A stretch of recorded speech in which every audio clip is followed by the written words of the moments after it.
Unlike Monica, the previous speaker, I won't even attempt to use the word quantum or string theory in my talk, thanks to her for using the word astrophysics. Okay. So I would like to just give a quick update on the current status of the correlations between supermassive black holes and their host galaxies. It had been known for quite a while by now that bigger black holes live in bigger galaxies, and this had excited many, many papers because this tells us that black hole growth and galaxy growth are intimately related, hence the word coevolution. But I added a question mark here just to highlight some interesting new results recently at both the massive end and the lower mass end, where the scatter seems to be blowing up, and maybe there'll be indication of interesting evolutionary processes or accretion physics.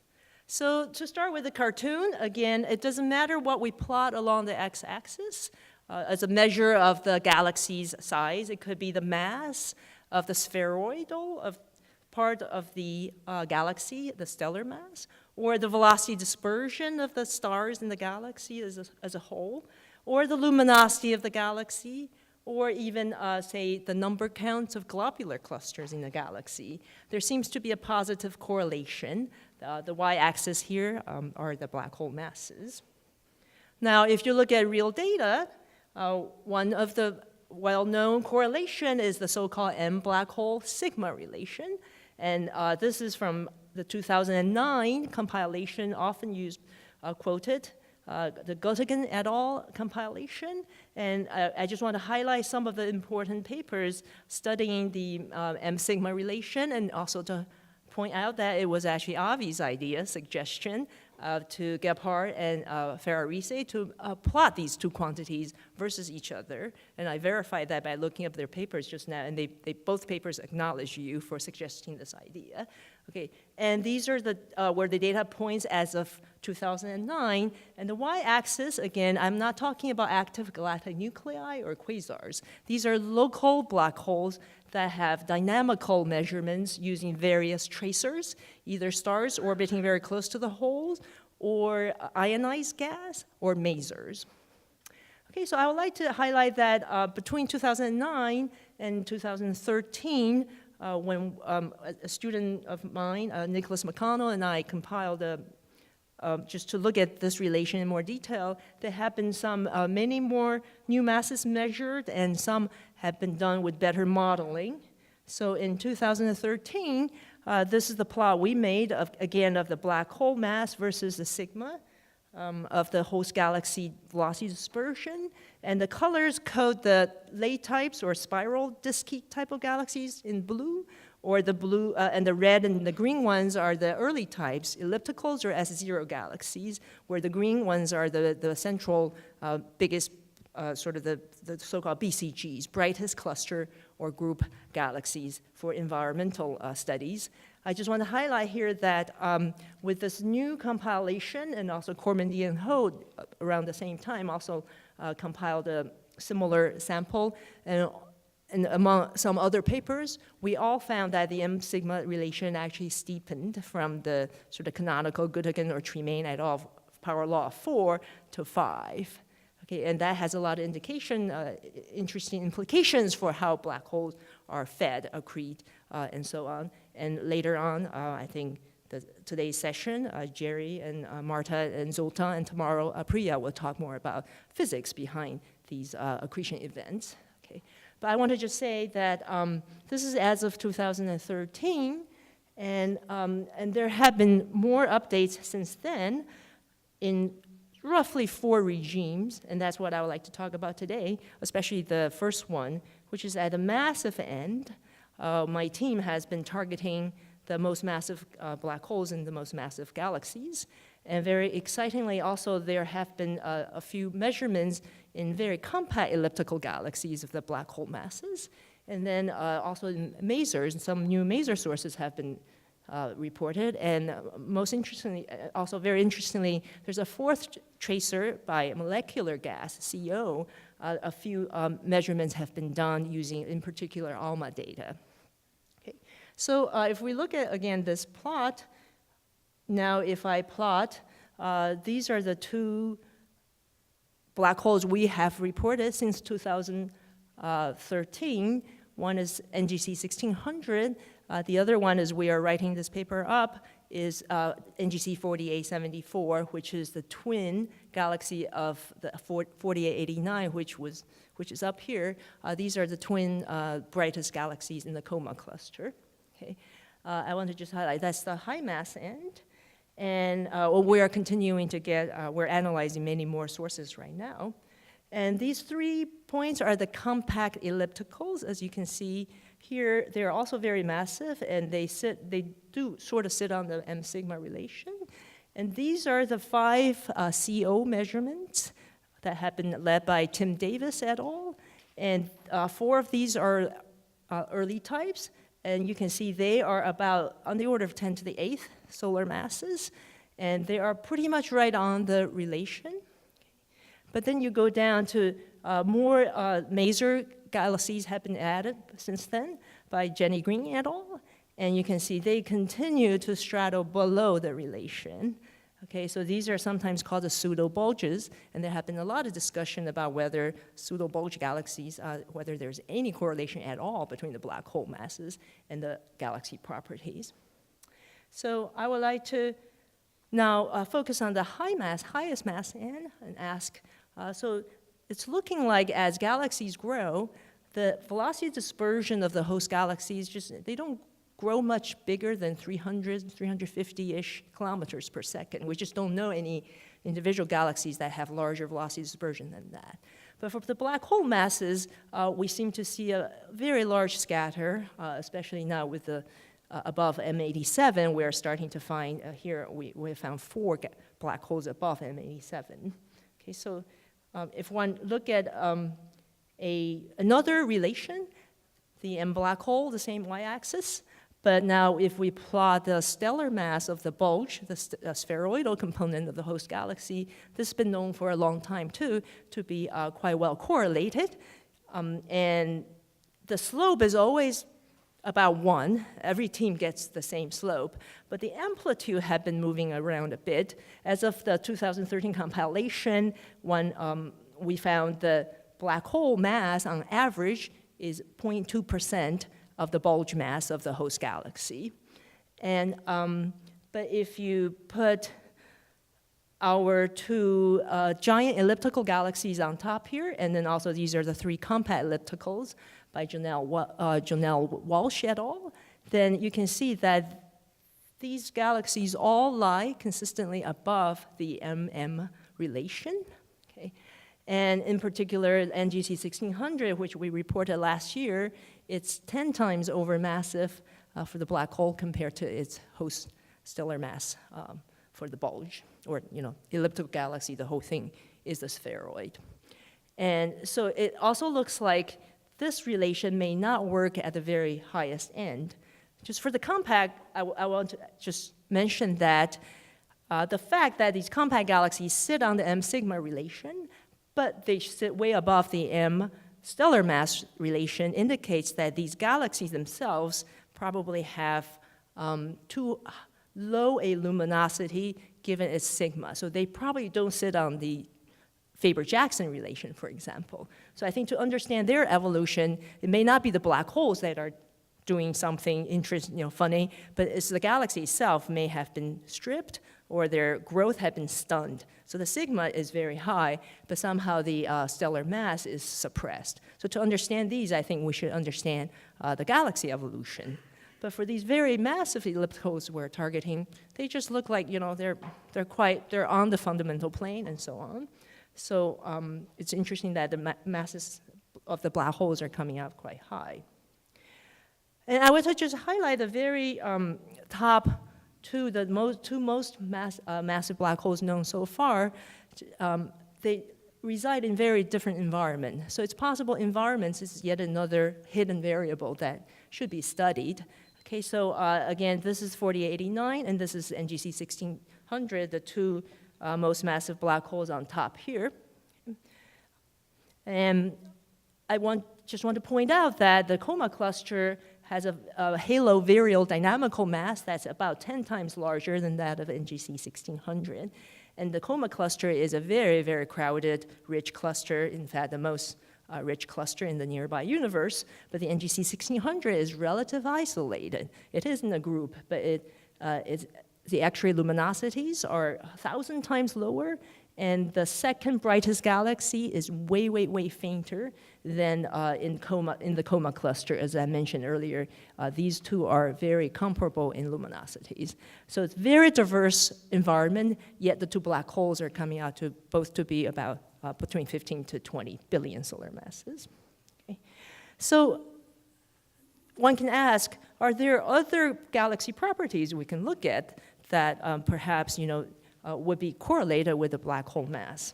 So at the very massive end, I want to point out that the host galaxies, these massive elliptical galaxies, they have very, very large stellar cores. That is to say, if you look at the surface brightness or the surface density of stars as a function of radius from the center of each galaxy, these are a bunch of elliptical galaxies based on the HST beautiful imaging by Lauer et al. The blue ones are the standard de Vaucouleurs or Cirsic profiles. It gets steeper towards the center. However, these giant ellipticals I've been talking about, they all bend over. They have this characteristic core radius, which you can quantify by fitting a core Cirsic profile, for example. Okay. So for example, NGC 1600 has a very large core, it's 2.3 arc seconds, or 0.7 kiloparsecs. And because of this really low stellar density, in order to get stellar kinematics from spectroscopy to study the black hole masses, it turned out the Hubble was the mirror is too small. And that's why previously people weren't able to find these very big black holes. And our team started to use ground-based 10-meter class telescopes in order to increase the signal to noise, but you really need Hubble type of resolution, so we can use adaptive optics or incredibly good natural seeing conditions to get stellar light here. This is just a photometry from the HST. Okay. But for spectroscopy, we need 10-meter telescopes. So I want to now go into the core radius. So one can measure this. This has nothing to do with black hole per se, right? You just take the HST imaging and you try to quantify this characteristic radii.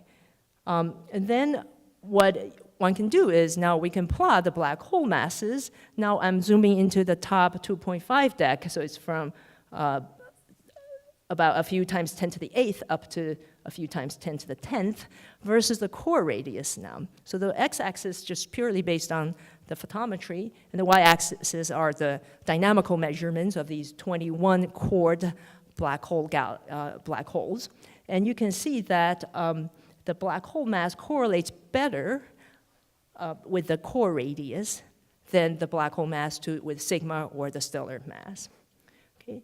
And furthermore, what we were most excited about is to look at a similar plot, but in this case, the same x-axis, again, the core radii, but the y-axis now, we compute the sphere of influence of the black hole, which by definition is the radius within which the enclosed stellar mass equals that of the black hole. So if you are within the sphere of influence radius, RSOI, then the gravity of the black hole dominates. If you're outside, the stars dominate. So it's a very natural scale. And since we have modeled, we model some of these, and some of these are from other teams, but we have the information. So we know exactly where RSOI is, and that's plotted here. And you can see that the two radii correlate very, very tightly, and the dotted curve is the one-to-one curve, and the red straight line is the best fit. And statistically, the two radii are identical. So not only is the slope 1, the intercept is also 1. Okay, and the scatter is very tight, it's 0.17 dec.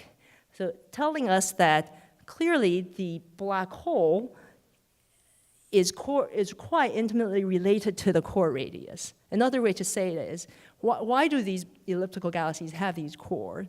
We think the core this is probably the strongest evidence so far that the cores are created by black holes. Okay. So this is just to rephrase what I just said. This is only limited, obviously, to the very massive ellipticals where the surface density shows cores. But how do black holes create cores? Okay. And I'm just listing 3 possible scenarios. Probably the sort of most studied one is the binary black hole scouring scenario.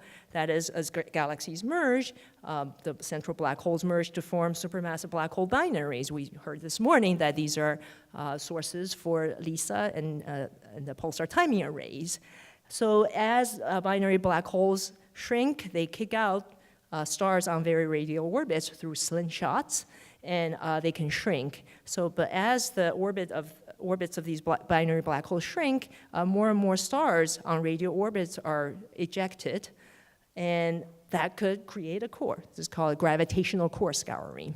However, I want to say that there are also other scenarios. For example, if the binary black hole emerges, then it's very likely, unless it's highly, highly symmetric, otherwise the gravitational radiation will carry away linear momentum, and the remnant black hole merged remnant would recoil, and recoiling black holes could come back if it doesn't have too high a velocity, and it could gravitationally heat the center of the galaxy and creating stellar cores too.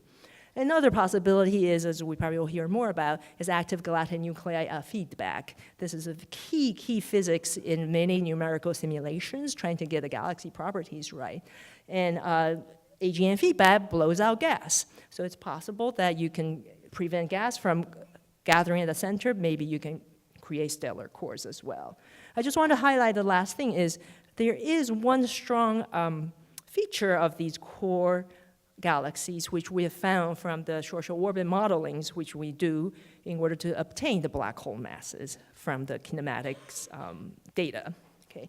So one thing that consistently comes out of all these orbit modeling is that if we plot for, again, this is for the red curve is for NGC 1600, the one we modeled last year that has a 17 billion solar mass black hole, or a bunch of other ones on the plot that I showed you, the core galaxies.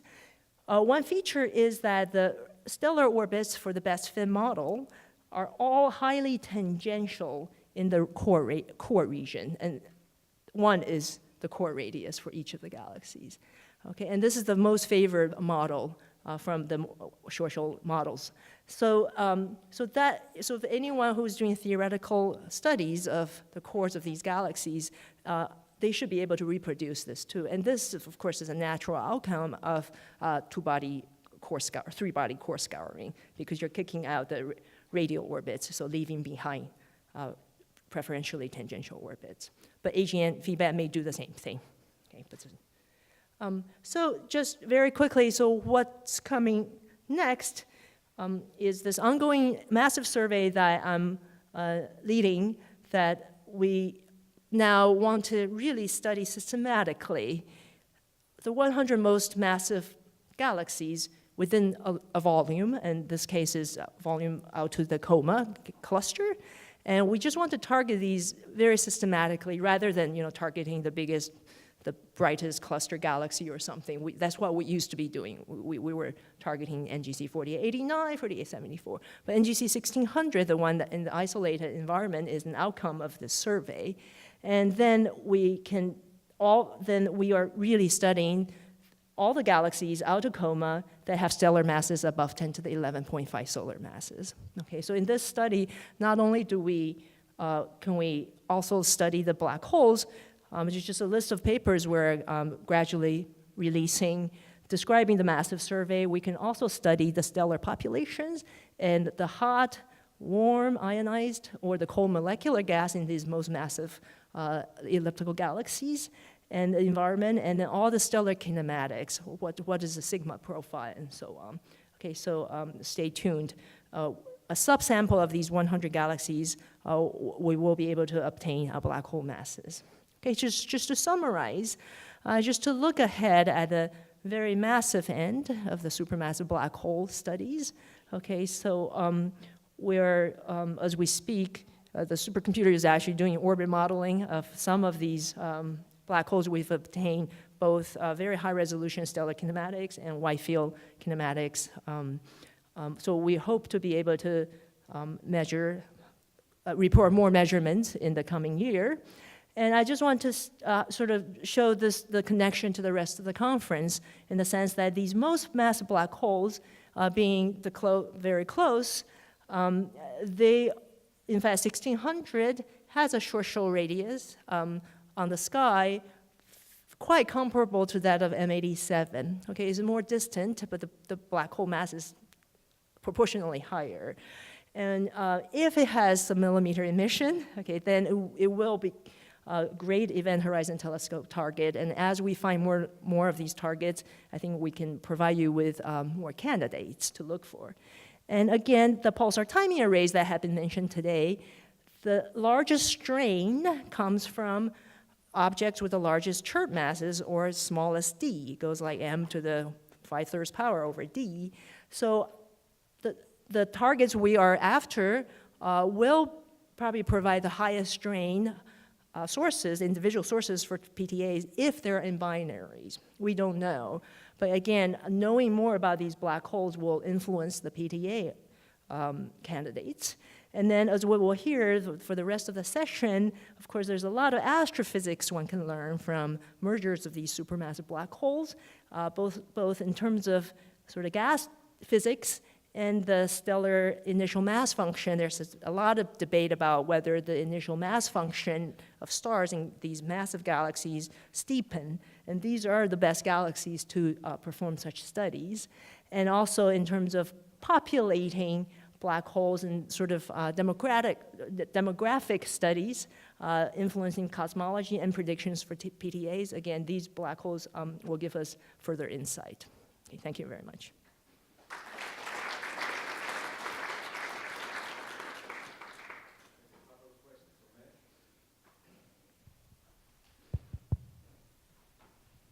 So, Chung-Pei, this correlation you showed with the core radius, it's beautiful. I mean, as you said, both the slope and the normalization came out right. But I was wondering about one additional check. If you assume that these galaxies started off without a core, went up with the normal cuspy profile, and then some mass was depleted to make it into a core. If you look at all the mass that has to be removed to make it a cored galaxy, how does that compare with the mass of the black hole? Yeah, that's a great question, and that actually had been plotted in the past. David Merritt and others have looked at the so-called deficit mass. So assuming a SIRSIC and then it's bent over, so what's the difference? And it correlated quite well, not super tight, but correlated with the black hole. But what's interesting about this is now since the sphere of influence R is the same as the core radius, it means now the enclosed mass actually will correlate even tighter with the black hole mass, not the kicked out mass, although everything is within factor of a few, it's the dimensions, right? So it's we now think it's the leftover mass that correlates better with the black hole mass. So Ramesh, one way to think about this is if it's caused by a binary coalescing, then the amount of angular momentum you need to remove through ejection of stars from within the orbit of the binary at the radius of influence is comparable to the mass of the binary, because then you basically excavate that region and use the stars to extract the angular momentum of the binary in its orbit, because that's Keplerian. So, and it's fully consistent with the numbers. So that's it can be a proxy for the separation at which it becomes a certain binary? Yes, if that is the origin, but as Chung-Pei mentioned, there could be other possibilities. Other questions? Oh, please, Marta. So you showed this beautiful correlation between black hole mass and break radius or the sphere of influence radius for cored galaxies. For low mass galaxies, where we also know that there are problems in terms of scatter and so on and so forth, well, first, is it possible to have an estimate of the radius of the sphere of influence, and have you seen if there is any correlation also for the Cuspy galaxies? Yeah, I think good. So the problem with the Cuspy galaxy is if it's well described by de Vogel or Sursik, there's no natural scale to introduce anymore. That's right. One could, that's a good point. I'm not sure, but I guess depending on what you will want to, I guess you mean sphere of influence versus a black hole. Yeah, but I guess one would say that then that's sort of, they should be related anyways, right? So I think the key here is that the core radius is completely based on photometry. So sort of we think of that as a property of the galaxy. Okay, but yeah, but I think if you plot the sphere of influence radius versus the black hole mass, definitely, I think it will tell you something about the, exactly, I was gonna say the central density of the stars are important. And we have some of those plots for these core galaxies, but I think it would be very useful to look at the major galaxies, for example. Well, we need to move on. Let's thank Chung-Pei again.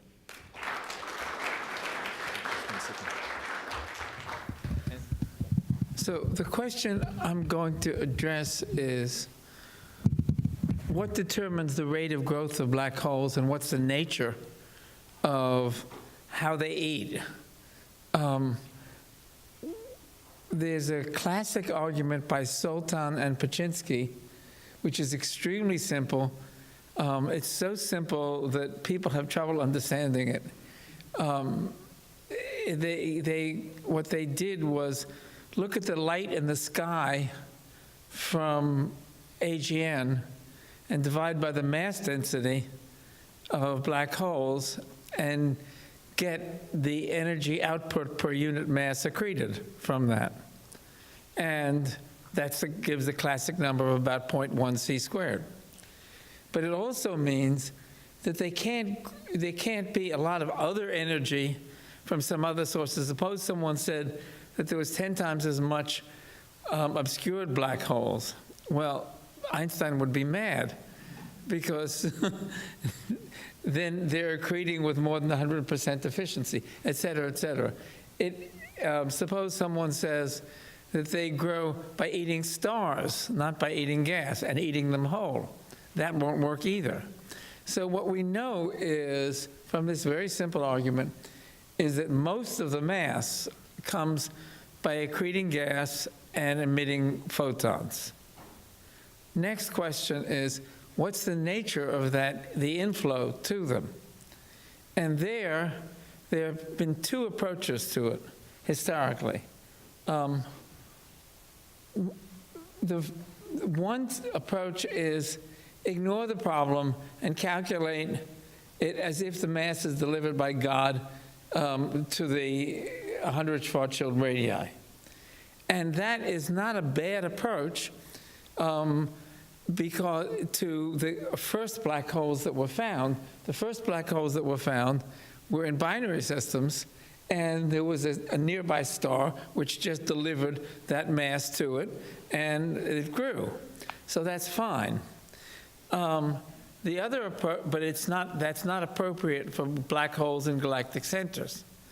The other approach is using Bondi-Hoyle accretion, Bondi-Hoyle-Littleton accretion. And there, this argument is very simple.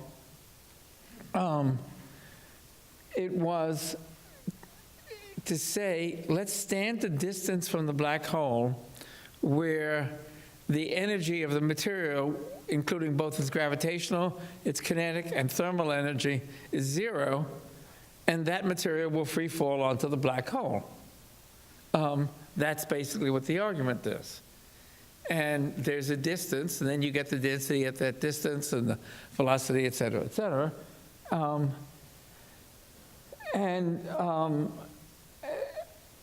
The more I've thought about that argument, the weaker it seems. And my metaphor for its weakness is to say, suppose you thought of the solar system and said, gee, the planets will just all fall in because the orbital energy is comparable to the gravitational energy, and so they'll just fall into the sun. But the planets don't fall into the sun. There's another solution. And And the point is that the angular momentum barrier is enormous. And there are consequences of that angular momentum barrier in the solar system. It ensures that we're here to talk about it. And in the black hole case, it probably changes the results significantly from what most of the papers that I have written and most of the people in this audience have written, if they stop to think about it. There are a few consequences of this. One is if the material comes in and bounces, a lot of it will run up the poles. And that's what the detailed simulations show. It doesn't accrete at all. Another is that the flows are unsteady. You can get steady flows, but they're at extremely low levels of accretion. So there are a few length scales. The Bondi length scale, as I said, if you only have sound speed, thermal energy, it's typically 100 for a very massive black hole, 10 to the 20th centimeters.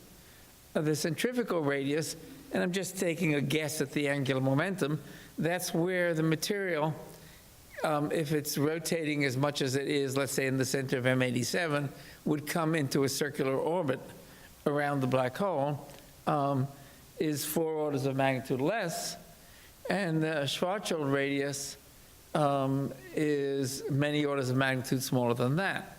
So if you had the simplest picture you could have is that the material would start at the outer radius and fall in, and then get stopped by the centrifugal barrier. And what would happen next? Well, there's two possibilities. If there's no viscosity of any kind, it would just build up. And in fact, it produces there's a steady, static solution where there's no accretion. If there's no viscosity, there's no accretion. And then it's like the solar system. But if there's any viscosity, and there has to be some, and the typical MRI, in which we'll hear about more of, gives a dimensionless number, about 10 to the minus 2, then you might think it would take 100 rotation periods and start to fall in and get to the Schwarzschild radius.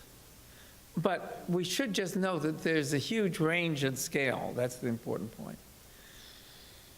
So the implications are that that absent some viscous processes, the material would just build up.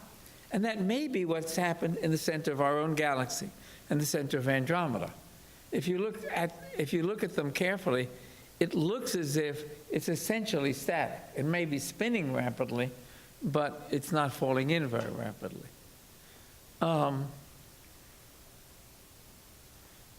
If you are going to allow, if you have a flow from the Bondi radius, 1 second here, I want to, yeah. Oops, I didn't want to do that. Pardon me. I wanted to see both. Do you do it?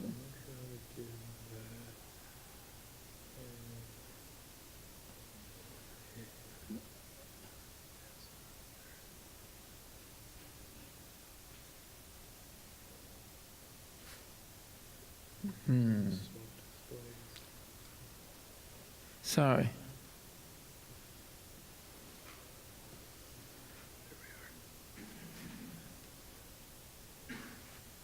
Okay, I guess I can't have both.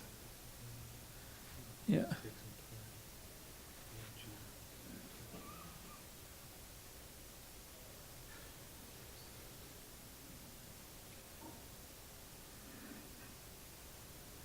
Okay. Now, one point is, we know if it does accrete, if you take the solutions of higher level, where it does accrete, it releases a lot of energy. That energy, if it gets out to the Bondi radius, since the regulation is there,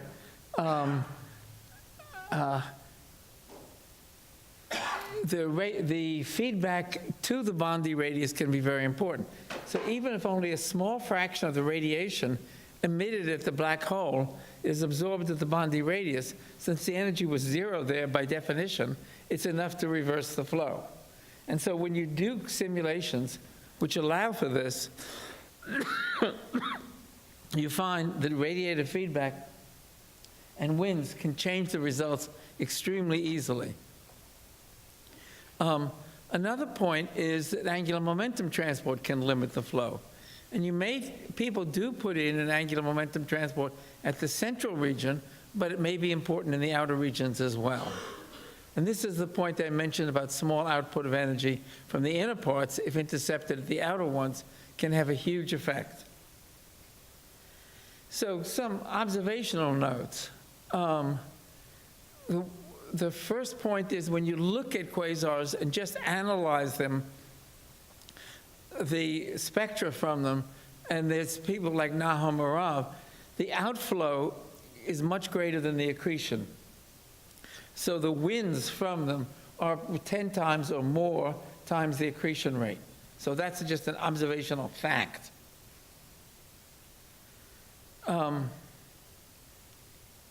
Another thing is, in terms of the feedback, the X-rays to the optical are about 1/10, but the X-rays, because of the higher energy per particle, much higher energy per particle, will dominate the feedback and tend to determine the heating at the Bondi radius. Another point is very small duty cycle. Most black holes are extremely quiet. We talk about the high luminosity, but the one in our center of our galaxy and Andromeda, and in fact most of them, are a 10 to the -4 or 10 to the -5 of the Eddington limit. On the other hand, most of the energy is emitted at very high energies. So there's a very small duty cycle. It's about 0.1% of the time are they on at low redshift. At high redshift, it's up to a few percent. But people who want black holes to grow continuously will have a problem with the observations, because there's no redshift at which, and no type of galaxy in which the black holes are predominantly in the on phase. There's always a small duty cycle. There are steady solutions, but the steady solutions are only in the absolutely quietest cases, and I give the nearby ones, and for those have extremely low flow solutions. So I'll talk about some recent simulations. So some Sinyaev and I did with Lee, then some which on much higher luminosity ones, and then some with super Eddington. And these are interesting. This is the paper with Sinyaev and Lee a couple of years ago, and it's at M Bondi over M Eddington, 10 to the -4, and what you see is matter flowing in, and those are isodensity surfaces, and then some of it flows out the equator, and some of it flows up the pole, and a very tiny amount flows into the black hole. And this is actually a typical solution. This is a close-up of that, showing the matter coming in and then running up the polar flow and a certain amount in the equator. When that was redone with Yang-Fei Zhang, in this case we assumed symmetry so that the equator was a symmetrical pole, and then the gas has no choice but to lose in the equator. When we redid this later, without assuming symmetry, what you tend to do is get L equals 1 instabilities. You get polar flows mostly north or mostly south, going back and forth, and very little in the equatorial plane. And this is an even closer view of it. The actual accretion rate is lower than the inflow by a factor of 250. Most matter flows out the poles. I won't go through this in detail. So the conclusion from this work is that at low accretion rates, at low inflow rates, the accretion rate is really tiny. And that's consistent with what we see in the nearby black hole. And the outflow rate is much greater than the net accretion. And the high, I'll go to the high accretion rate domain, and there the feedback makes the flow very unsteady. And this is an example of one of those where we're looking at the luminosity versus time. This is including radiative transfer, but let me go past it for lack of time. Super Eddington flows are possible. I don't want to say that they're not possible, but none of the super Eddington flows have been carried out which go all the way to the bonding radius. And my own suspicion is that the ideas people have had for super Eddington flows would fail if they actually put in boundary conditions that carried it all the way to the Bondi radius. So there was a bunch of simulations done with Luca Ciatti and Daniel Proga. And there we found episodic accretion. And it's rather interesting to look nearby. This is with Proga. And I'll see if I can make this work. The matter comes in, and this is the UV disk, which produces line driving, which accelerates the matter outwards and will actually produce the BAL flow. Notice the lumps in the flow, and that is the BAL wind. We haven't yet put in the X-ray heating from the inner part of the disk, which would work on the iron lines. This is on the lower CNO lines. But that's probably the origin of the BAL lines.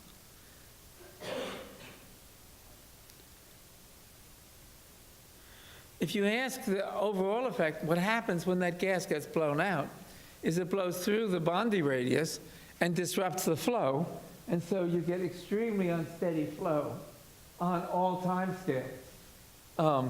On the lowest time scale for the obvious reason, but then it tends to scour out a region in the galaxy. And this is our statistics of it. This is Eddington ratio versus time spent at that level. And at 10%, it's a 10 to the minus 2 Eddington. And 50%, it's 10 to the minus 5 of L Eddington. If you turn it around and weight each bin by the energy input into that bin, you get the opposite result. Half of the energy is around the 10th of L over L Eddington, but half of the time is the 10 to the minus 5 of L over L Eddington. Is this figure for a duty cycle clear? This is the time spent above that level. And the dots on that are observations. This is consistent with observations. I don't know if it's true or not, but it is consistent with what we know of the observations. At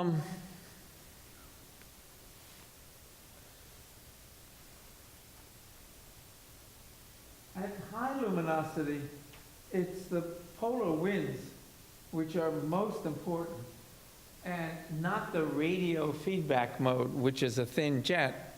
Andy Fabian has a nice expression for that. You wouldn't want to heat your house with a laser. A laser beam, you just burn a hole in the roof. And so the radio beams just burn a hole in the galaxy, but don't do much. But the BAL winds, which come out with an angle something like this, blow a wind into the galaxy and heat it up quite significantly. Most of the time at very low luminosity, but most of the energy at about 0.1 L Eddington is both the empirical and the result. Now let me turn to the results which surprised me the most. I've done some simulations recently with Kohei and Iyashi, where we just tried to understand the low flow case. And we found it did not depend on what was happening near the black hole at all.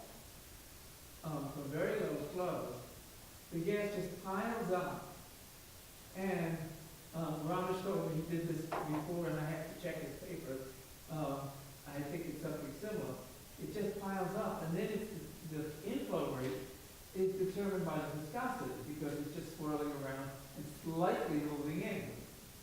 But it doesn't depend at all on the viscosity near the center, because the material can't get to the center if the viscosity in the outer parts is much less. And so what determines the flow rate is the viscosity in the outer parts, the Spitzer viscosity, just from electron motion in the outer parts of the flow. And the result is very, very slow inflow towards the center. And it's so slow that the cooling time can, even though densities are low, can easily be shorter than the inflow time. And that's the relation. This is only if that's greater than 1. If you try it for Sagittarius A, you get a number on the order of 1 for this. The solutions are much closer to the analytic no-flow solutions than to the Bondi-Hoyle accretion flow solutions. The alpha viscosity, which might exist in the inner disk where there's a leak to the center, is irrelevant because it doesn't gate the flow. What gates it is at much larger distance. That is a new unpublished result. I hope you don't publish it before I get home, because we don't even have it in the preprint stage. I'll show some movies of that solution, just for fun.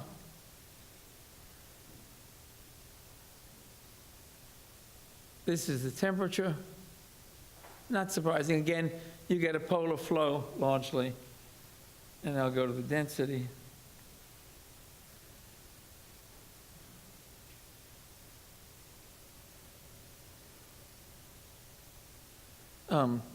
Most of the matter comes in slowly swirling and then runs up the pole.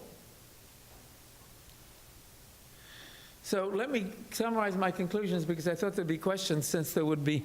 This is surprisingly non-standard to my mind.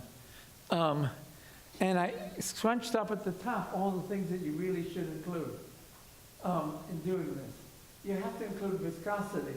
You have to include conduction for the very low flow, because the flows are so subsonic that the sound speed is much higher than the inflow rate, and therefore conduction is quite important. Radiative heating is extremely important because it can reverse the flow, even if only a small amount is intercepted. The wind driving is very important. So given all of these complications, here are the conclusions. At low inflow rate, this is less than a couple of percent of Eddington, the net accretion rate is very, very low, and luminosity is negligible. People have had, quote unquote, radiatively inefficient flows, but it's more or less definitional. This is some of the physics behind them. And it's the Spitzer viscosity that, at large radii, that limits things. At higher flows, where the cooling time is less than the Hubble time, there's a sudden switch to episodic accretion with a very small duty cycle, and it's due to preheating of the gas, or with the gas being blown out at the Bondi radius. And you can't simply assume that the gas is coming in. And a general feature is polar winds, to understand, and you have to really, really think of disposing of the angular momentum as a critical issue, because the black hole and the inner disk can only absorb a tiny fraction of the angular momentum that would be coming in. Those are my overall conclusions. Thank you.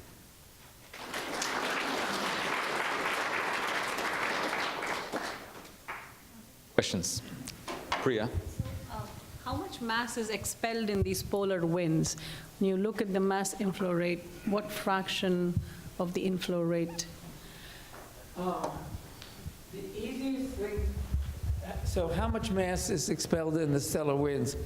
The easiest number you'd have is taken from the observations, as I said, by Nahum Arav. Take the mass in black holes, multiply by 10. That's the mass that's been expelled. And then, just doing the arithmetic roughly, since it's leaving, it's more than roughly 10 times the escape velocity of the galaxy, then momentum conservation means that it can blow out 10 times its own mass. Okay? And so you can compute that from that, it easily blows out percents of the mass of the galaxy, which is what the interstellar medium is like in elliptical galaxies. Well, it even moves even faster, right? It gets up to 1/10 of the speed of light, some of the material. Yeah, it has not that much effect on the clusters. The radio mode probably is more important for the clusters. Other comments? Eric? Could you explain a little more about how the radiative heating would reverse the flow in a Bondi solution? Because I would think that the Bondi radius would move in as the square of the sound speed, and the accretion rate would go down as the cube of the sound speed. But you could make the gas as hot as you want, and you could still have a Bondi accretion solution. Take a lump of gas at the Bondi radius. What's its energy? 0. Slightly inside the Bondi radius, it falls in. If now there's energy and momentum absorbed from the inner part, and its energy is positive, it leaves, it doesn't fall in. And that's what the detailed hydro calculations give you. So you only have to absorb energy comparable to the very small binding energy that you have, and then it just reverses the flow. And that's why conduction is so important, because you bring from the high temperature region, inner region, you can bring heat out and then suppress the infall. Yeah. It's basically that it's very sensitive. Other questions? If not, let's thank Jerry again.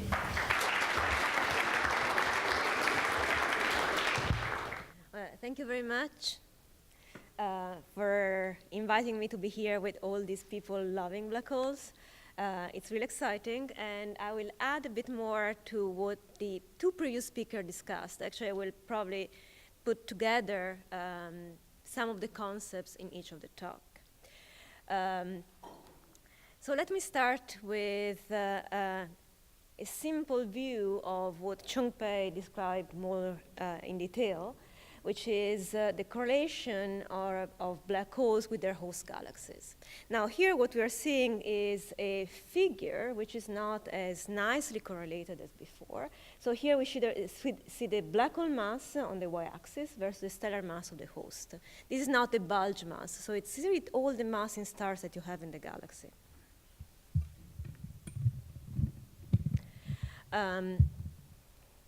So here you see, as Chung-Pei said, that the large black holes, massive black holes, live in most massive galaxies, and as you go to low mass black holes and low mass galaxies, there is a bit of a mess going on there. But in general, what we know is that black hole mass is a good indication of a correlation between the two systems. So in some sense, we see that the two must have evolved together to grow to larger black hole masses, larger galaxy masses over the cosmic history. So what I'm trying to do overall is to connect these two systems from the first black holes to today and see how this correlation or lack thereof is built up over cosmic time. Now, before I continue, I first want to give you a few points about scales. Now, Jerry has already done some of this, but I wanted to put this in a more general context with all the scales that we have to deal with. This will help you follow then the type of simulations that I described, because they cover a wide range of techniques that allow us to cover the wide range of physical scales that we have to study. So here we start with a cartoon of a galaxy similar to the Milky Way. You have dark matter halo in gray. You have the galactic disk made of stars and gas in green, and the bulge, the stellar component, mostly spheroidal. This is the part that correlates better with black hole mass, in orange. Now, when we think of physical scales, the dark matter halo, we can always use the virial theorem to say that the size of the dark matter halo scales with the mass of the halo and the velocity dispersion squared. Now, you don't have to go into the details, but I'm telling you that this is a scale about megaparsecs. So the mass of halos, for instance, in the Milky Way, something like 10 to the 12 solar masses. The velocity dispersion is about 200 kilometers per second. So it's about megaparsec. Now, don't care about the parsec part, but about the mega here. It's a factor of 10 to the 6 of this unit of measure. Now, if we go to the center region, here you see the stars. Again, we can use the virial theorem, and we find that this corresponds to about kiloparsecs, so a factor of 1,000 smaller. Now we move to black holes. You see here the dot appeared. It's not to scale, because when we're looking at these scales, the typical sizes, the typical scales characteristics of black holes are much smaller. We have already heard about the Bondi radius, where gas is tied, is bound to the black hole. It has a scale of parsecs, so another factor of 1,000 down. We have heard also about the sphere of influence, which is where stars are tied to black hole, where the binding energy of stars becomes negative. And here we have, again, parsec scales. And then, of course, if you go to the Schwarzschild radius, then we get to microparsec scales. So if we want to connect the growth of black holes to the growth of galaxies, we have to cover at least these 9 orders of magnitude. And if we want to put this in a cosmological context, so evolution of dark matter halos, we go really to 12 orders of magnitude. Now, it's obvious that we cannot connect and have a simple model scenario that connects all this. So typically, we study this on different scales. Now, before moving to the physics, I want to entertain you with a short movie. If you go away with just black holes in astrophysics are beautiful, I'm happy with that. So here you see the formation of a galaxy, a bit smaller than the Milky Way. Here, what you're seeing are streams of gas, the cosmic gas, shown here in this blue-greenish color. You see here are proto-galaxies, and you also see some white dots. The white dots are actually massive black holes that are forming in these galaxies and are evolving with them. So here you see how the proto-galaxies form stars. Here stars are blue and red. And as they evolve in time, you see this cosmic dance of black holes in galaxies in dark matter halos. They all go and create these beautiful patterns. We see here the dynamics of black holes. We have heard of black hole mergers, gravitational waves. Here you see these black holes interacting with their own galaxies and evolving over time. You see here mergers between small proto-galaxies, some with black holes, some without. And all these, in all this picture, we see the galaxies growing. Now you start seeing that this looks kind of a real galaxy. You see a disk, you see stars, and well, you don't see the dark matter halo, but it's there. And we also see the black holes evolving happily with time. So over these 13.5 billion years, galaxies and black holes have really evolved together. Not necessarily always at the same pace. As we have seen, sometimes black holes deviate from the correlations that we see. And one of the questions is, when do they start deviating? Do we have different patterns as a function of cosmic time, as a function of galaxy mass? Is them at some point the relationships break down or not? So here we have reached very low redshift. At this point, this is a real normal galaxy with a very nice disk, a galactic bulge, a central black hole, and a couple of black holes swirling by. All theoretical models predict a few black holes swirling by in galaxies. We are trying to look for them. They're not super easy to find. But this is the picture that we have. Now, in all this evolution, you have seen the galaxy growing by eye. From these tiny little dots to this very nice galactic disk. You haven't seen the growth of the black hole by eye, but over this cosmic history, the black holes in these galaxies grew too. In fact, as discussed already, we typically think of black holes having two different types of activity. So either the active black holes, quasars, active galactic nuclei, this is an example, this is M87, it was in one of the plots that we've seen before. It's the central galaxy in the Virgo cluster. The luminosity of these active black holes is very large. In this case, you can see that the black hole is active because you have a nice jet. And the size of it in the region is still the size of the solar system, so yes, we do have black holes in there. And the whole point is that these black holes are easy to see in terms of their radiation. And then we have the opposite example, our own black hole, the black hole of Sagittarius A star. So this is a radio image where you see the center here. And well, in this particular color scheme, it seems that this is a very bright black hole. But this is not the case. If we actually measure the luminosity of this black hole in the center of the Milky Way, it's about 10 to the 34 ergs per second. Compare it to the luminosity of the sun, it's pretty much the same. So a black hole, an active black hole like an M87 has a luminosity which is the luminosity of an entire galaxy. The black hole in our galaxy is the luminosity of a single star.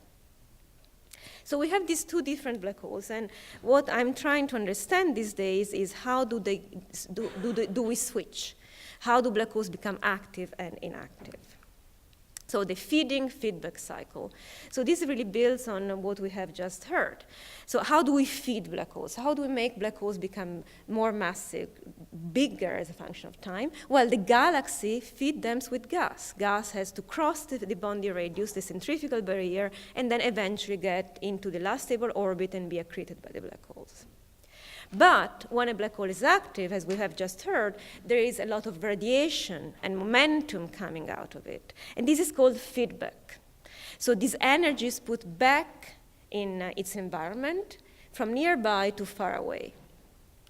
And this leads to a feedback cycle. The galaxy gives some gas to the black hole becomes active.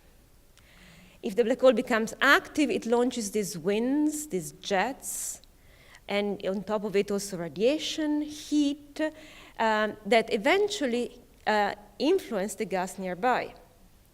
If you start pushing away this gas, the black hole from active becomes quiescent again. So how does this whole cycle depend on the properties of galaxies and black holes is what I'm after. So I will show here first a case of a turn between quiescent to active black hole. So this is a simulation very similar to those that Jerry just showed. So here you see again the density of gas near a black hole, the temperature, and the velocity. Now look in this particular position. Here you see a clump of very dense cold gas moving inwards. So here negative velocity means inwards. The black hole is right in the center, so the moment this gas reaches the black hole starts growing. From quiescent, it becomes more active. Actually, this is not a completely quiescent black hole, but the moment the black hole becomes active, you have this strong emission of both kinetic energy, radiation, and thermal energy that at this point drive an outflow. So you see here positive velocity of gas that is hot and not dense. So at this point, the black hole is pushing away the gas and it's stopping its own growth. Now, if we go to a movie, we can see how these patterns behave as a function of time. As Jared has said, you have a duty cycle, you have these changes. Now, this is a very idealized simulation. So the galaxy here is almost spherical, and it's completely in isolation, so there is no cosmological context. So it's idealized in that sense, but then we can really resolve the region inside the Bondi radius. Here, the resolution is 0.1 parsec, so we can really see what happens near the black hole. But we lose the cosmological context. We lose the properties of the galaxy. But at least we know very well the physics going on there. So we can move now one step farther away. And let's put a jet in a real galaxy. Well, a real galaxy simulated still. So here you see a jet. This is a relativistic jet with the velocity is close to the speed of light that has injected a large amount of kinetic energy in this spherical galaxy. This is an elliptical galaxy. And you see again that there is a lot of energy being pushed out, but at the same time, look here at the velocity pattern. You see gas being pushed out of the galaxy, but then some of this gas goes back. So it is true that this black hole is limiting its own accretion, but it's not so clear-cut. The black hole is actually feeding itself at some point. So, sorry. So here what we're seeing is that in these galaxies, at least in these large galaxies, we see a feedback cycle which is driven by the black hole. The black hole sometimes limits its own growth, sometimes is able to just push the gas enough, but not so much, and so the gas goes back and starts a new feeding cycle. So in this case, the black hole decides its own diet, on which time scales it gains weight. Well, it doesn't really lose much weight, but it gains weight over these time scales. But we said that we want to see this as a function of cosmic time, not as a function of human time. These are massive galaxies. These are the galaxies that are probably more massive than the Milky Way. What happens for smaller galaxies? What are dwarf galaxies today, but also representative of the tiny galaxies that we had at the very beginning. If you remember the movie, galaxies started small and then grew as a function of time. So when we go to those galaxies, do we have the same pattern? And this is what I was mostly exciting in the last few months, which seems to be that the pattern really breaks down. We have a different evolution in small galaxies and in large ones. Why? Well, it's very simple. Now we have, I simplified galaxy formation a little here. We do have feeding of the black hole. We have the black hole feedback. We have seen all this, but I like black holes, but I like galaxies as well. In galaxies, we have stars. Stars have a life cycle, and at the end of their life cycle, they explode as supernovae. Black holes inject energy in their galaxies, but supernovae also inject energy. So what we actually want to see is the interaction between all these types of feedback, of energy injection, with the gas kinematics and the dynamics eventually going into the black hole. Remember, as Jerry said before, to get the gas into the black hole, you have to have a very good aim. You need gas that is very, very close to a black hole. So in small galaxies, the escape velocity, so the velocity that a parcel of gas needs to have to leave the galaxy forever, the escape velocity is relatively low, a few hundred of kilometers per second. Now, this velocity is actually comparable to the velocity of winds driven by supernovae, which is also about a few hundred kilometers per second. So as long as the winds of supernovae have about the same velocity as escape speed, they can carry away a large fraction of their gas. Now, this was suggested in the 90s or even earlier for star formation, but now we're seeing that supernovae are also determining not only how stars form, but also how black holes accrete. So it is true supernovae are important for galaxy formation. We have heard that for many, many decades, but now we're seeing that supernovae are also important for black hole evolution. So this is a nice simulation that was done a few years ago. You see here the evolution of a galaxy as a function of time. You see here all these blue, these are stars forming, and some of them explode as supernovae. And you see here the growth of the black hole. The black hole doesn't grow much until a redshift about 3.5, which is about here. Now, if you look at the galaxy, you don't see that stars stop forming. The stars keep on forming and a supernovae exploding. But at this point, the galaxy have become massive enough that escape speed is larger than the velocities of supernovae wind. So at that point, the gas cannot be blown away by supernovae anymore, and it can actually reach the black hole and make it grow very happily ever after. This is an example. This is more quantitative. This is black hole mass or stellar mass as a function of redshift for a bunch of different simulations where we turned off and on different physical processes. So if we have a simulation where we have the agent feedback, so the agent is allowed to grow and push away the gas, the growth of the black hole is very fast at early times. It means that the black hole is not limiting its own growth. When we add supernovae and we turn off the black hole feedback, we get this black curve. So the black hole grows a bit less. But when we have supernovae and the agent feedback together, that's where really the growth of the black hole is suppressed. This is because supernovae carve some holes in the galaxy, and then agent feedback can push away the rest of the gas. So supernovae feedback is not very good for the black hole growth. And when you go in a cosmological context and we see how black holes grow as a function of time with their galaxies in this simulation, it's a tiny simulation, but we try to get a very good resolution.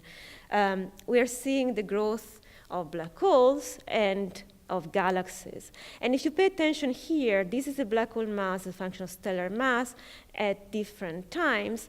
You see that the galaxies are growing faster than their black holes until the galaxy reaches a given mass, again, where supernova feedback is not important anymore, and then the black holes can grow and reach the realm where we see observations today.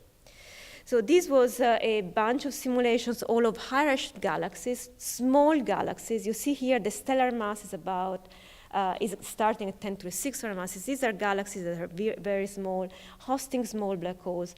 But over the 13 billion years of evolution that we have, eventually the black holes and the galaxy grow together and produce the population that we see today.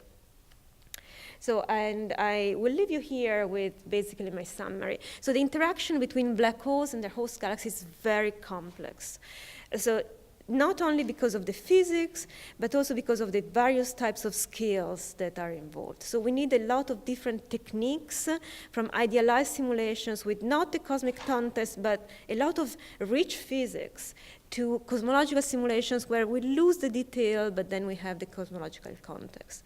And what I'm seeing nowadays is that in massive galaxies, black holes are actually dominating their own growth and the stellar evolution. In small galaxies, the opposite. It is stars who decide whether the black hole can grow or not. And perhaps the combination of the two is really the key to a healthy growth of black holes. Thank you.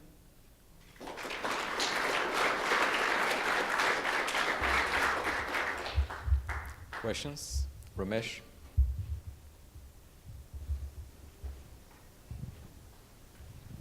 So, Marta, how do you seed those initial black holes?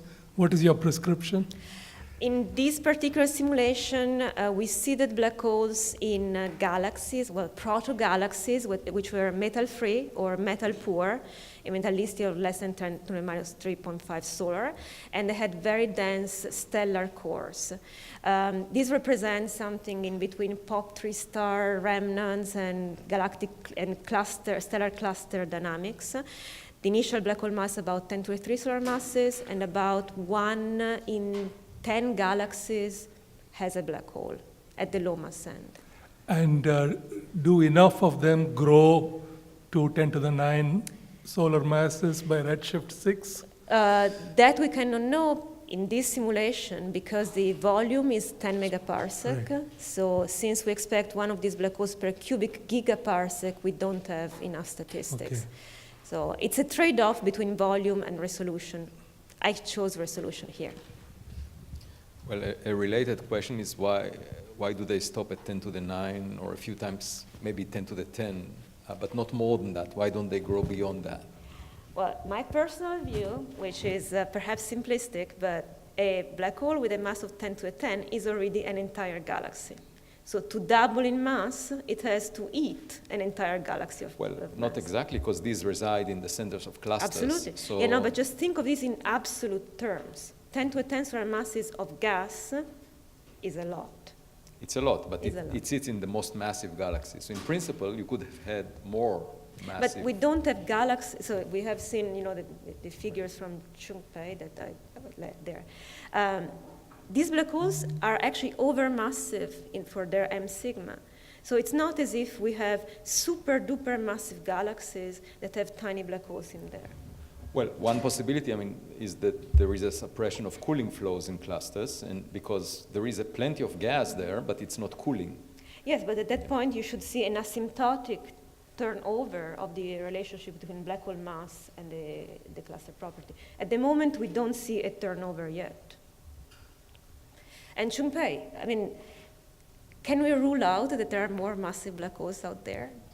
Black holes more massive than this? It would be nice to go to larger volume, but then you need better resolution. So as I sort of hinted at, I think James Webb will be good, but the 30 meters will. So yeah, I think that really we have increase to the wait volume. until we can say that there are no more massive black holes. Well, within our observable volume. Of course, in the multiverse, Yeah. there might be. Yeah. Zoltan.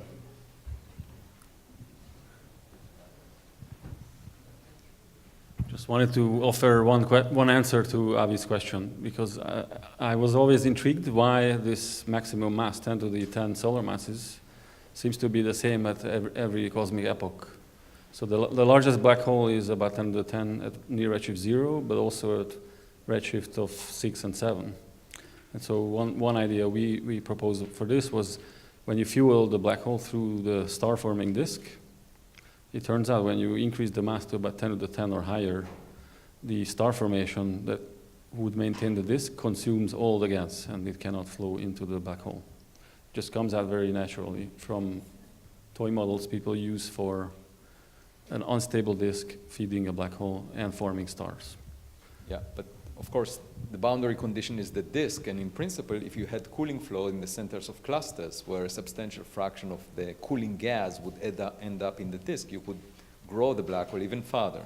But In a simple argument we made in a paper that sunk without a trace, unfortunately, we made the claim that you can get an ultimate limit by just arguing that when the feedback energy equals to the binding energy of the accretion disk and can unbind the feeding disk, and then the time scale to reform the disk, when that starts to be extremely long, then you could set a real upper limit to black hole masses. So ultimately, that's the physics. Like, not only do you not have gas with the right thermodynamic properties nearby, but you don't actually have any gas nearby, and it will take a very long time for it to reform the disk. So that, I think, could give you an ultimate limit. And that number gives you a few times 10 to the 10. that's And we great. also So- have black hole mergers that don't have any rules. But it would be good to incorporate some of these ideas into your simulation Well, and see if they affect the outcome. Well, yes, except that my black holes are at most 10 to the 7 solar masses, so I don't Right, think that but this when is you a have bigger volume, yeah, exactly. Well, if there are no more questions, let's thank Marta again. It's an honor to have the last word today. And yes, by dirty, I basically mean black holes which are not in vacuum, but rather sitting in the center of a galaxy. But actually, it's the last talk of the day, and we're tired, so I thought before the science, it's a good audience to relate something I learned, how the word black hole was born. So this is my office in New York City, and this is a building where I go past every morning to my office, and I think you recognize this building from Seinfeld, but it's actually, it's a building which hosts the Goddard Institute for Space Studies, GISS, on Broadway and 112th Street. And this is the gentleman, John Wheeler, who is usually credited for coining the word black hole, which of course, one of the most well-recognized scientific terms in the universe. So this is what I learned when I read his autobiography a couple of years ago. He says in 1967, he was invited by Vittorio Canuto to this institute, Goddard Institute for Space Studies at 2880 Broadway. That's the building I just showed you upstairs. And he said during his talk, he said we should consider the possibility that at the center of a pulsar is a gravitationally completely collapsed object. I remarked that one couldn't keep saying gravitationally completely collapsed object over and over. One needed a shorter phrase. How about black hole? Asked somebody in the audience. So I'm definitely amused that I walk past this building every day. There are tourists taking pictures because of Seinfeld, but it seems like the birth of the term black hole. I try to find, First of all, Stan, correction. The word black hole existed. Its origin is a black hole is a prison in Calcutta in 1756. oh, He appropriated the term. this is not coming out of the time, is it? It actually also appeared in Science News a couple years before that. This is his autobiography. And I try to find out actually, but even Ed Spiegel doesn't know. So this is a picture of two black holes, supermassive black holes, which merge in a vacuum, which physicists have in their minds. And the picture, which I said dirty, refers to the way we know supermassive black hole binaries are created in the centers of galaxies. We know galaxies contain black holes. We just heard a lot of comments on them in the previous talks. We know also galaxies merge. This is not controversial. There's pictures of them with the Hubble Space Telescope. And you can see that these two massive galaxies made a pass already past one another, and they eventually come together. The black holes in their nuclei will be driven to the center. And the key point for the research I'm describing is the same merger which produces the pair of black holes is known to torque the gas in these galaxies and drive it to the nucleus. So it's very reasonable to say supermassive black hole binaries are born in the center of a galaxy with gas driven onto them. And so this is my cartoon picture of the previous 3 talks, how quasar disks operate. You basically have an inner region, which we think is stable. The outer region is unstable, forms stars. And we think we understand this. Of course, we just heard nice talks about the feedback, which operates on larger scales. But the inner disk is supposed to be a geometrically thin accretion disk, which is stable. And we think it roughly explains the phenomenology of quasars, of course, with caveats. Now, in this picture, if there's then you can ask a very well-posed problem. What if I put a second black hole in such a disk? And so why would you care about this? Of course, there are at least 3 reasons you would care about this. Basically, the basic morphology or gas dynamics around 2 point masses in orbit about one another. First reason is electromagnetic signatures. Of course, these are targets for gravitational wave observations with LISA and pulsar timing arrays, but also binaries could be caught with electromagnetic observations. So you want to know how bright is a binary like this, how luminous, what's the spectral shape, and does the emission vary? The second reason you want to study this problem is how long does a a binary live at a particular orbital separation if it's embedded in a gas disk. So first of all, can they even, there's a well-known problem which came up, or issue, which came up a couple of times, the final parsec problem, which is that if you take 2 black holes, massive black holes, and about a parsec away from one another, it's unclear they can merge in a Hubble time. But gas can, in principle, help with this as well. And in any case, we expect gas to dominate the dynamics of the orbital evolution of the black holes when they're close to each other. So this was also important because that determines how many black holes you would catch on the sky at a particular separation. If they shrink faster, you will find fewer of them at any given moment. If they orbit and spiral in slowly, you find more of them. And then, of course, in the context of gravitational waves, you care about this basics of the system because you want to know, is the object bright, even in the gravitational wave regime? Is it emitting photons? And maybe even you should worry about, can the gas, the presence of gas, actually change the waveforms? So I want to basically show very simple simulations. I want to just spend one slide. These simulations are much simpler than what you've seen. These are just gas dynamics, hydrodynamics in 2 dimensions. It was done with a code called DISCO, which was written mostly by Paul Duffel, who was a student at NYU and is now at Berkeley. This code is basically doing two-dimensional hydrodynamics with a prescription for viscosity. It has cooling and heating, and so the gas can heat up and cool. The key point is that the black holes live on the grid, and they can accrete. And really, this sync prescription is the only, let's say, free parameter besides alpha, the viscosity. So we set up an initial accretion disk as if it was a single mass, and then we have 2-point masses in it and let it go. And because it's such a simple gas dynamic simulation, we can do thousands of orbits until the system becomes quasi-steady state, longer than the viscous time locally. And we can study the morphology of the gas, the fueling rate of the black holes, and the torques on the binary. So the results can be summarized with this movie. So this is the surface density of the gas, which again initially was a smooth accretion disk around the two black holes. So you can see what happened here. The most conspicuous feature is the large cavity was opened. That's simply because around the binary, there's no stable orbits in this cavity. It just the binary torques those particles and tries to eject them. But what happens, this gas, which is flung out, hits the edge of this cavity, actually produces this lump, which has been seen by several other similar simulations. Importantly, there's also two disks called mini disks around the individual black holes, and you could see that they accrete quite conspicuously, and the accretion rate in fact fluctuates. So these are the most important features. Now you can actually plot the accretion rate as a function of time. In this case, I took an example which has a mass ratio of 1 to 10. That's a typical mass ratio which may be expected in galaxy mergers.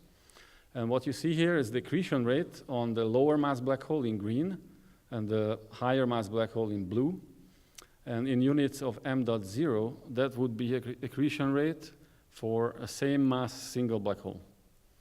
And so you see that, first of all, there are large fluctuations following the orbital period, and this is of order unity.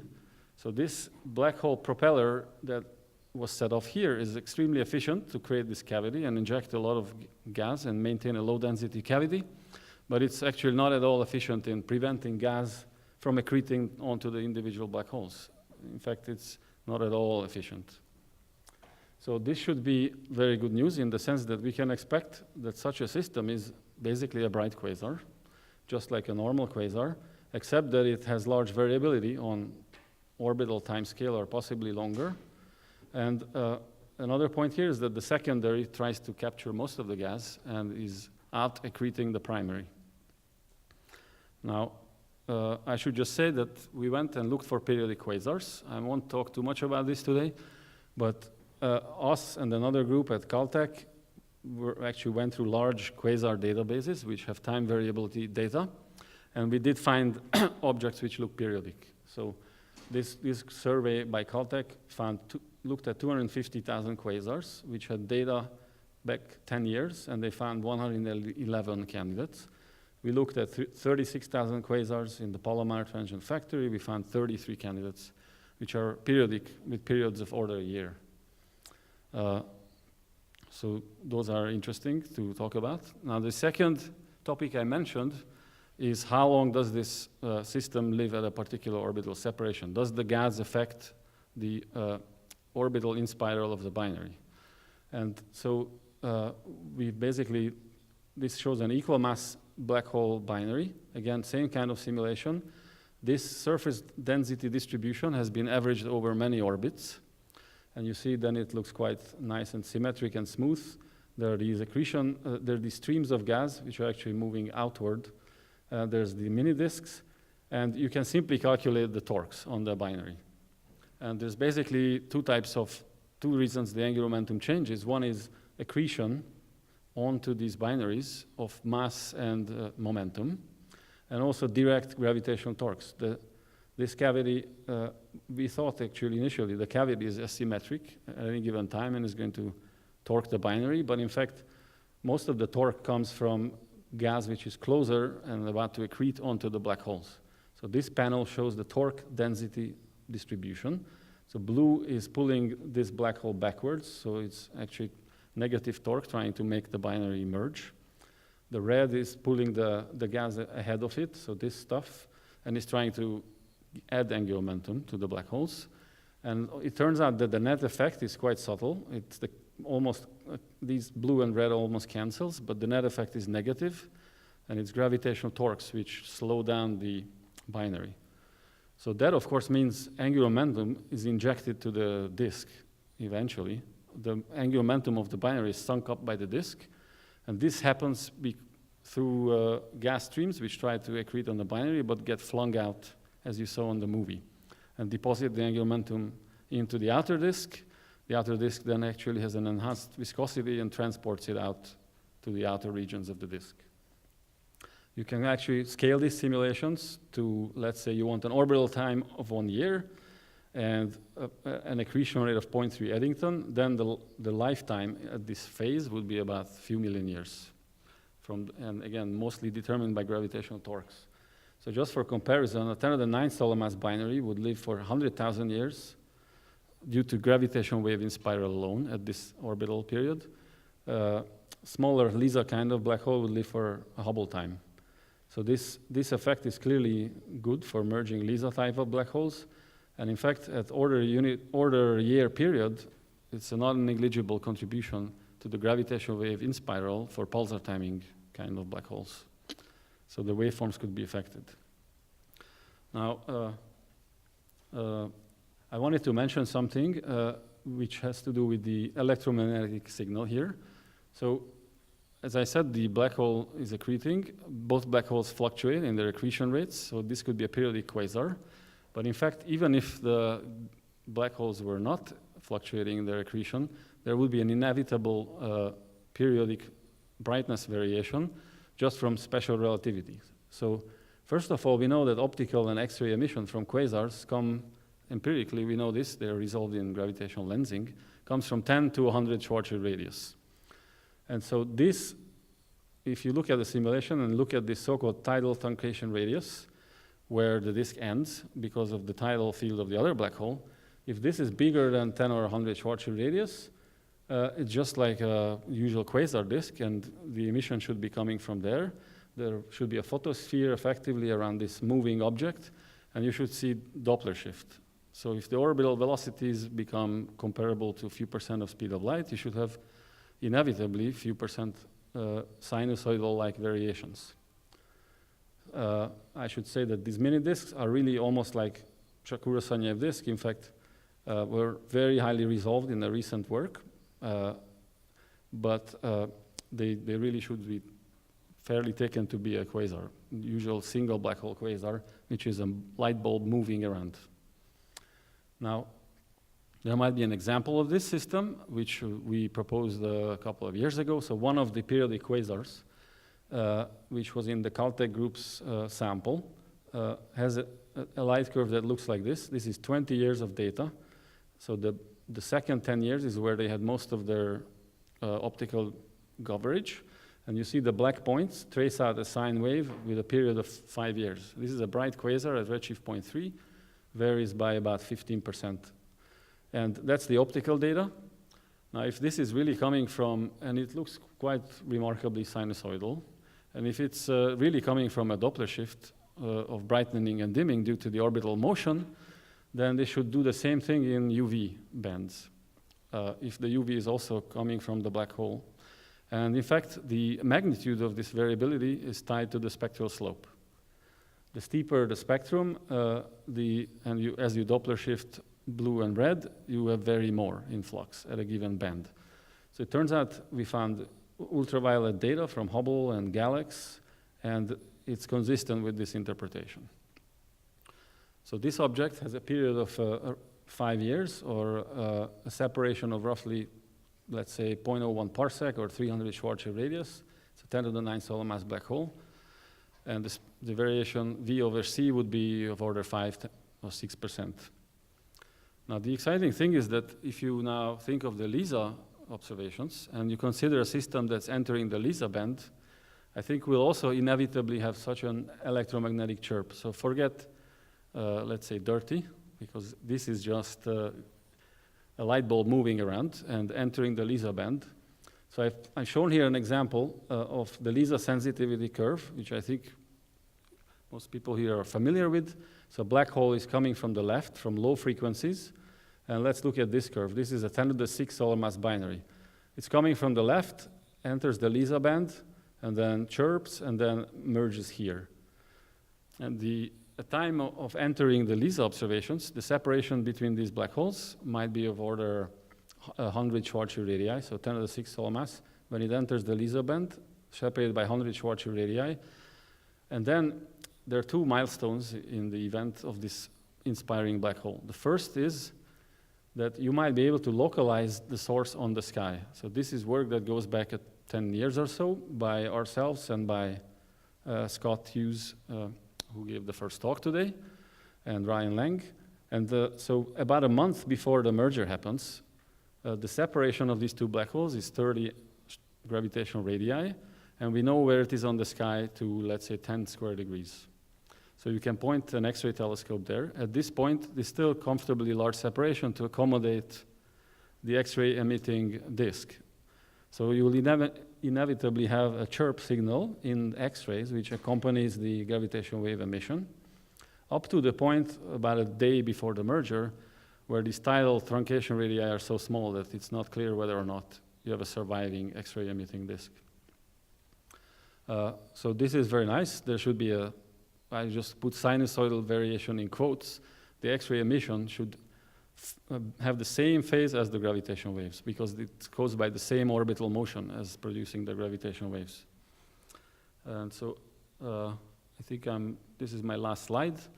You can say, why is this interesting? Well, you have a counterpart in photons to the gravitational wave source, but also because you know the phase from the photons of the orbit, you can compare it to the gravitational waves and look for differences, shifts between the two, which would be the case if the gravitons and the photons didn't travel at the same speed. So I just illustrated this chirp signal where you have from a month before merger to a few days before the merger. I artificially cranked up the chirp here by a factor of 1,000. So you'd instead have here maybe 1,000 cycles over which you can map out both the gravitational waves and the corresponding photon signals. And this should improve, I think, bounds on graviton mass, or I'm hoping somebody in the room can actually offer even more ideas why this is useful. If propagation effects along the way change the speed of either the gravitons or the photons, this would be a way to measure it. So I think that's actually all I had to say. This is a summary of my points. The binaries should be bright, even in the LISA band. They should produce quasar-like luminosities, but would be periodically variable. And this periodic variation could have a component which is like an electromagnetic version of the gravitational wave chirp. So, thank you.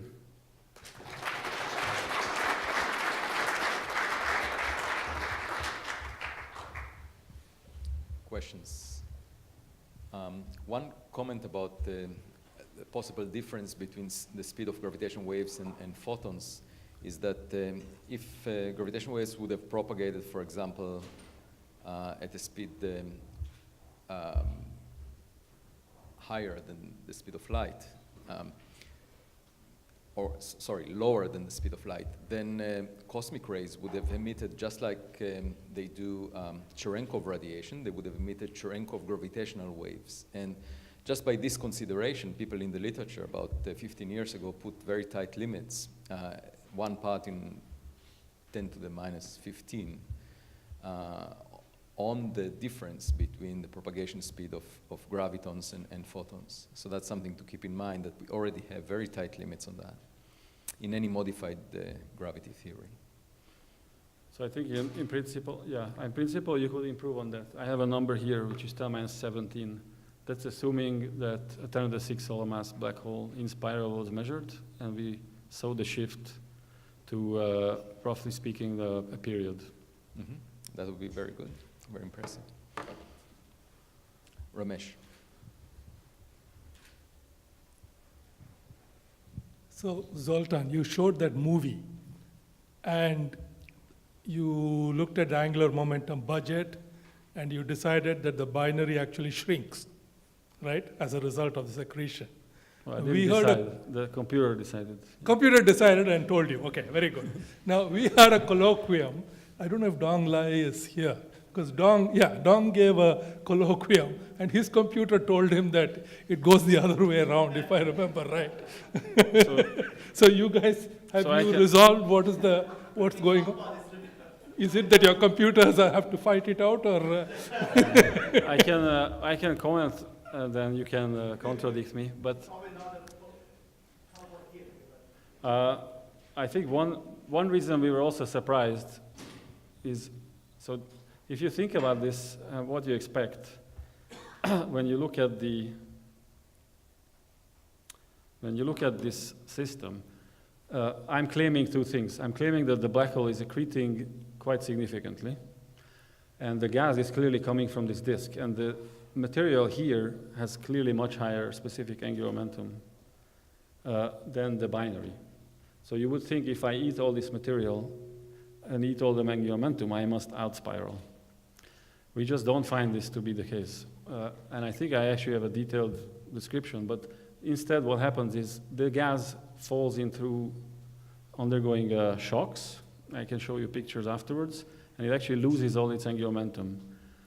Most of the angular momentum is just given to gas streams which travel outward. So you can actually see these streams which emanate, actually not so clear in this movie. These streams go outward and carry off the angular momentum. So it's like a Shakura-Senyev disk. Small fraction of the mass is able to take out most of the angular momentum.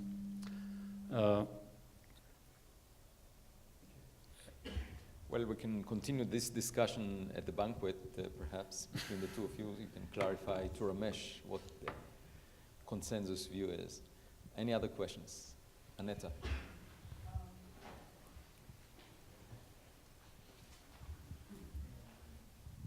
This observational question or instrumental questions.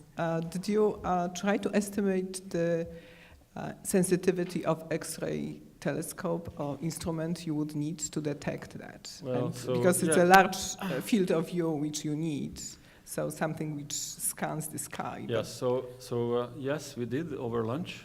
I asked Ferial about this.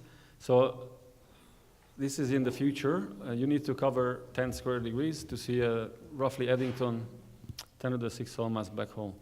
One instrument of choice could be LINX, which Ferial and I are both involved in. It's actually not a big field of view telescope, but the answer we got is that maybe a redshift out to about a half, you could tile an entire 10 square degrees to the depth required within a time that's an orbital time of the binary.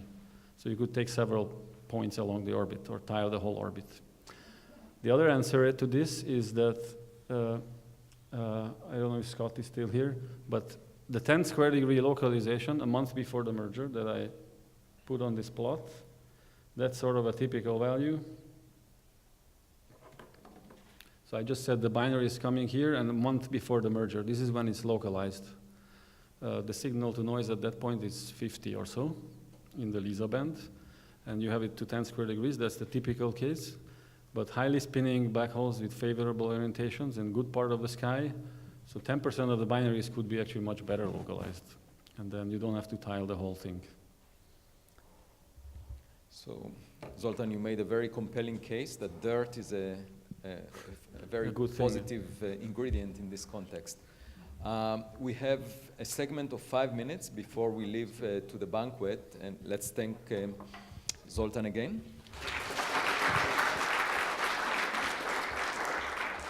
Just let me introduce myself briefly. I think one of the biggest challenges could be after a long productive day to be the last thing between you and the banquet and a break, so I'm going to make this very quick. By way of introduction, my name is Dennis Gray. I'm a social scientist at North Carolina State University. My area of scholarship that I've been doing for 30 years, most of it for NSF, is studying cooperative research centers, centers that are designed to promote collaboration across disciplines, across sectors. And I've become involved in BHI to provide some activities and support related to evaluation. This is something that would be of value to the Templeton. And the main purpose of my talk is to try to enlist your support for me in being able to build up some evidence for the Black Hole Institute with the Templeton Foundation. So what I want to do is just two little points. One is I want to kind of try to heighten your awareness of what the overarching goal of the Black Hole Institute is. And this is, I took this from the proposal, to greatly advance our understanding of the nature and impact of black holes through interdisciplinary research across fields. And so that's really what was, I think, the aspect of this initiative that really drew the attention of the Templeton Foundation. The second thing I'm going to get to at the very end, and this is where I want to enlist your help, I've been asked to get involved to provide some evaluation support in terms of what best practices are and to document the kind of successes that the Institute is having. So I want to take this point of emphasis of creating a Black Hole Institute that emphasizes interdisciplinarity. And I guess you could ask the question, well, why is that so important? And the reason it's important is, at least to some people, there's a perception that the field as it stands right now is not very integrative. It's not a unified field, and that a lot of people who are working in their disciplines are working in what would be called silos.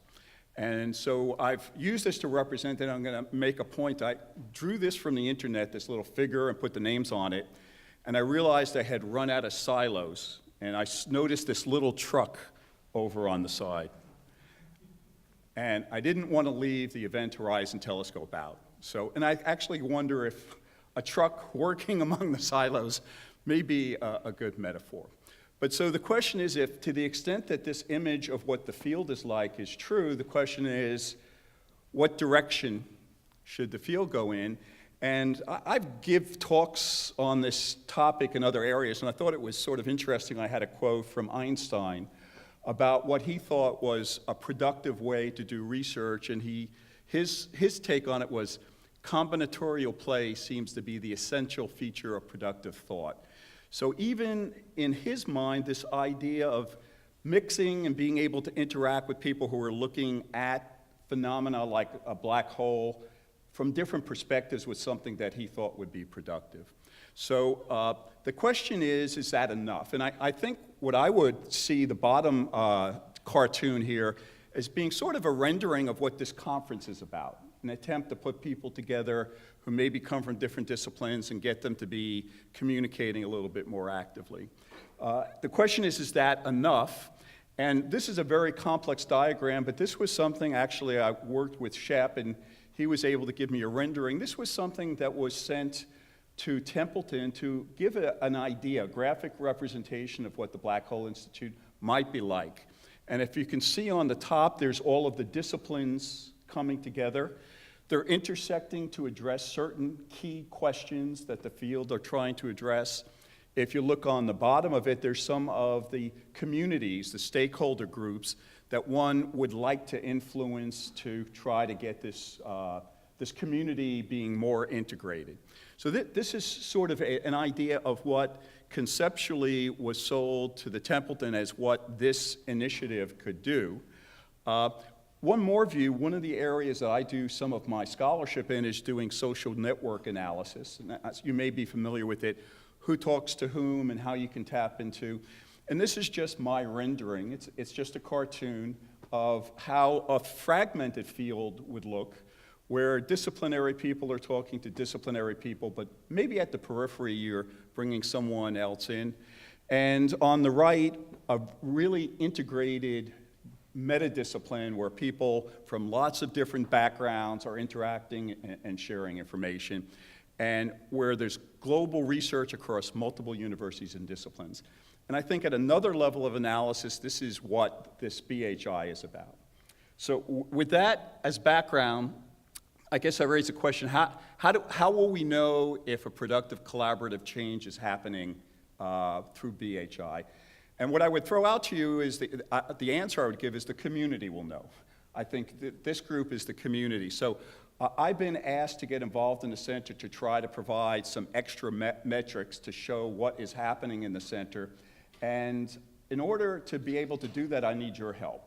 I talked about doing this and a survey, and Peter cautioned me. He said, you know, I see a survey in my email, first thing I do is hit trash, okay? So this little 5 minutes is my pitch to you. We really need your feedback, and what we're gonna do is we may get it out tomorrow or after you go back, we're gonna send you a little web survey, and we want your feedback on how at this very early stage BHI is doing, where are the productive areas for collaboration, and how can BHI be improved. And to wrap up, to motivate you even more to complete that, I wanna make 3 promises.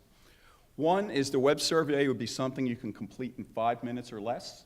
Although if you get engaged in the questions and you want to provide more extensive feedback, we'd love to get that. The second is that the leadership team will listen to your feedback and use it to improve BHI. I've been very struck by how the leadership team is really looking for any input they can make to make this experiment a successful experiment. And a final, I do a lot of survey research, and we use incentives to get people to fill out questionnaires. So what I will do is, if you fill out this little questionnaire, the last question is a charity of your choice that you would like to nominate, and I will pick one of the completed questionnaires randomly. I'm not going to look at them, and make a $100 donation on behalf of the BHI to that charity. So a little extra motivation to spend that 5 minutes. So with that, I thank you for your time. If I'd be interested in talking with any of you offline, and I put it back to Avi now. Thank you.